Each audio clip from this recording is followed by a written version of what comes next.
2 दिवसापासून व्हॉट्सअपवर व्हायरल होत असलेल्या पोस्टबद्दल शिवसेना शहरप्रमुख उभाटाचे सचिन माटोडे यांनी स्पष्टीकरण दिलेले आहे। शिवसेना उद्धव बाळासाहेब ठाकरे शहरप्रमुख आणि संघर्ष समितीचे सक्रिय सदस्य यांची मागील 2 दिवसांपासून व्हॉट्सअपवर केलेली एक पोस्ट सध्या सोशल मीडियावर चांगलीच व्हायरल होत आहे। या पोस्टबद्दल अनेक तर्कवितर्क जनतेसमोर आणल्या जात होती। कारंजा लाड येथे जे घडतंय ते आपल्या बाभुळगाव शहरातही घडू शकते, म्हणून लवकरच सतर्क राहून सत्ता बदल करावी असा हा मेसेज होता आणि कुठेतरी जातीय तेढ निर्माण करण्याचा हा प्रयत्न नाही ना, असा दबक्या आवाजात बाभुळगाव शहरात चर्चा सुरू होती। अखेर या चर्चांना सचिन माटोडे यांनी फुल स्टॉप देऊन स्पष्टीकरण दिले आहे। नेमका त्या मेसेजचा अर्थ त्यांचा काय होता आणि त्याला तोडमोड करून जनतेसमोर मांडण्याचा प्रयत्न विरोधकांनी केला आहे, यावर त्यांनी RN न्यूजला स्पष्टीकरण दिले आहे। कालपासून बऱ्याचशा मला माझ्या मित्राचे फोन आले की तू एक पोस्ट व्हायरल केली, तुझा मेसेज व्हायरल झाला, त्यातनी कारंजा लाड याचा उल्लेख आहे। तर कारंजा लाडचा उल्लेख असा आहे, कारंजा लाड हे छत्रपती शिवाजी महाराजांच्या काळापासून फार श्रीमंत शहर होते।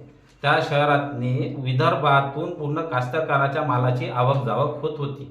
तिथं कृषी मंडी फार मोठी असल्यामुळे पण काही कालांतरानंतर शिवाजी महाराजांचं निधन झाल्याच्या नंतर तिथं इंग्रजांचं जेव्हा राज्याला आपल्या महाराष्ट्रातनी आपल्या भारतातनी त्यांनी कास्तकाराच्या मालावर एक्स्ट्रा शेतसारा म्हणून कर लावला। त्या शेतसारा कर लावल्यामुळं तिथं कास्तकारांनी मालाची आवक आणणे बंद केले, त्यामुळे तिची कृषी उत्पन्न बाजार समितीची आवक पूर्णपणे बंद झाली आणि तेथील व्यापार हा उद्ध्वस्त झाला होता।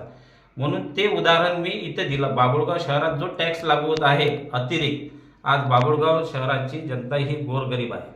बाभुळगाव शहराची लोकसंख्या 5-5.5 हजार आहे। इतर नोकरीवाले 1-2% लोक आहे, व्यापारी लोक 1-2% लोक आहे, बाकी सगळे मजूर आहे।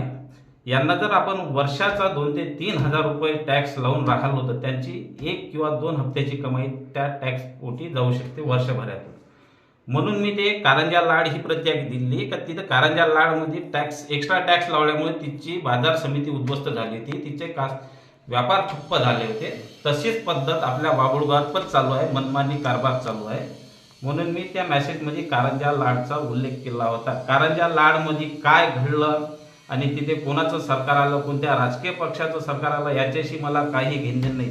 आणि राहिला प्रश्न जातीय तेढ निर्माण करण्याचा, तर मी माझ्या त्या व्हायरल पोस्टमध्ये कोणत्याही समाजाबद्दल एकही शब्द काढलेला नाही। मी फक्त एका विशिष्ट व्यक्तीबद्दल बोललो, नगरपंचायत चालविणाऱ्या